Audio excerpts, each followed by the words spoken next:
You've probably died already. Not metaphorically, not spiritually. I mean, full game over, roll credits, tragic soundtrack, and then, for some reason, the game just didn't save. You're walking down the street, earbuds in, thinking about bagels or exes or that one cringy thing you said in 7th grade. A truck barrels past, too fast, too close, and you feel the breeze graze your jacket. You don't flinch, you don't think, you keep walking. But somewhere, in some version of reality, you didn't. And that's the thing. Death isn't always dramatic. Sometimes it's boring, anticlimactic. Sometimes it's a millisecond too early or a footstep too late, and you never find out. This video is about those times. The moments where the boss fight loaded, but you clipped through the floor. Where the final destination was booked, but you missed the bus. Where fate rolled a 1, and the universe re-rolled. This isn't about how you'll die, it's about how you already almost did. And why you should probably stop microwaving forks. The background death count, aka the shadow patch notes. Every player has a kill count, but you've got a not dead yet count. See, most close calls don't come with jump scares. No dramatic music cue, no on-screen you almost died achievement. They slip past quietly like background processes in your task manager. Running, crashing, restarting. You don't notice the danger because your brain is busy processing more important things. Like wondering if you left the stove on. Or if that guy on the bus was judging your socks. Meanwhile, reality was patching out your demise in the background. That fever you had at age 11, the one that made you see colors and dream in German? Yeah, untreated, that could have melted your brain. That allergic reaction you thought was just hives. Turns out your throat swelled 30% shut. That panic attack in the mall? You almost passed out near an escalator. Gravity would have finished the job. The wild part? You didn't even log it. Your brain didn't save the event. No memory, no XP, just one less death in the tally you don't know you're tracking. It's like living with auto parry turned on. Except you don't know how you're blocking. And that's the most terrifying part. You'll never know how close it was. Until someone tells you, years later, oh wow, that should have killed you. Congratulations, you are an accidental speedrunner of survival. But don't get cocky. The next bug might not glitch in your favor. The passive-aggressive Grim Reaper. Death doesn't always wear a cloak and swing a scythe. Sometimes he wears khakis and works in HR. Sometimes he's a missed checkup. Sometimes he's a vending machine. Yes, vending machines kill 13 people a year. That's more than sharks, more than lightning, more than whatever's hiding under your bed. But here's the thing, most people don't get taken out by a final boss. They get killed by a passive-aggressive tutorial message they ignored. Drink water, you didn't. Your kidneys considered quitting. Get sleep. You didn't. Your brain started hallucinating raccoons in your emails. Don't reheat rice incorrectly. You did. Welcome to the bacteria buffet. These aren't deaths with flair, they're slow burn bugs. The kind of glitches that sit in your system like bad code, quietly corrupting files while you binge another episode and think, I'll deal with it next week. Your heart? Tired? Your immune system? Maxed out on side quests. Your vitamin D? A myth. But you're still going, powered by caffeine, spite, and the fact that you haven't technically collapsed yet, because the Grim Reaper doesn't need to chase you, he just needs to wait. Maybe on your poorly fastened ladder, or in the back of your fridge. This isn't horror, it's maintenance failure, and you, brave protagonist, are dodging death daily. Not through strength, but through sheer blissful ignorance. The mistimed final destination events. You were supposed to die last Tuesday. You don't know that, of course. You overslept, missed the bus, spilled coffee on your shirt, and took a different route to work. You cursed the morning like it was cursed, and maybe it was. But what you didn't know is that on the regular route, a streetlight failed, a car ran the red, and some unlucky you from an alternate timeline got T-boned into non-existence. That wasn't a coincidence. That was a desynced death flag. In game logic, every catastrophe has a trigger. A sequence of events that, once aligned, summon doom like a boss fight cutscene. But sometimes the sequence doesn't load. The match didn't light. The bolt held tight, and the pilot noticed the gauge just in time.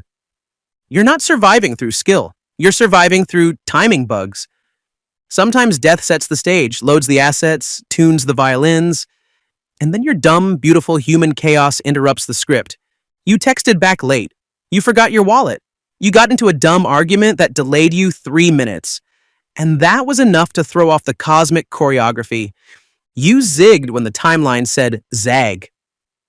Congratulations, you just soft-locked your own funeral. The Darwin Award you dodged. Some deaths are quiet, subtle, whispered. Others are full-blown front page, "This is why aliens won't talk to us" moments. You didn't become that person, but you almost did. Remember that time you leaned too far over a balcony to get the perfect selfie? Or tried to balance a chair on top of a table on top of a regret? Or used scissors to get toast out of the toaster because it was unplugged? That was you tempting fate, and fate graciously said, "I'm gonna let you finish." But this was almost a finalist for stupidest demise of the decade. Let's be clear, humans are not optimized builds. You're 70% water with bad instincts and worse depth perception. Your brain thinks, "I wonder what happens if I poke this," is valid scientific inquiry. But somehow you dodged it. You didn't become the person who got taken out by a lava lamp on a stovetop.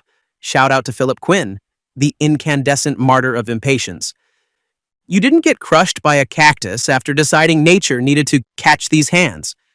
You didn't slip on your own beard, or impale yourself on a straw, or microwave a spoon just to see what would happen. But you could have. The difference between alive and legendary cautionary tale is usually one bad decision and half a second. You didn't make it into the Darwin Awards, but don't get cocky. You're still eligible. The invisible MVP, your body. You think you survive because you're smart, or cautious, or blessed by RNGesus. Wrong, you survive because your body is cracked. You are walking meat code with auto heal turned on. An unconscious, squishy juggernaut that's been tanking environmental damage since you were born. And the worst part? You don't even appreciate it. You get a cut. Your skin closes the wound before you've finished complaining. You inhale something weird. Your immune system goes full John Wick on the intruder while you Google, "Am I dying?" You trip. And somehow your legs perform a miracle-level parkour save you'll never be able to replicate on purpose. It's like your body is speed-running survival while your brain is trying to remember if you locked the front door. Let's talk about reflexes. The moment something slips, falls, shatters, your arm launches into action. Not because you chose to, but because your spine made an executive decision. A full millisecond before your brain even clocked danger. Your liver filters literal poisons.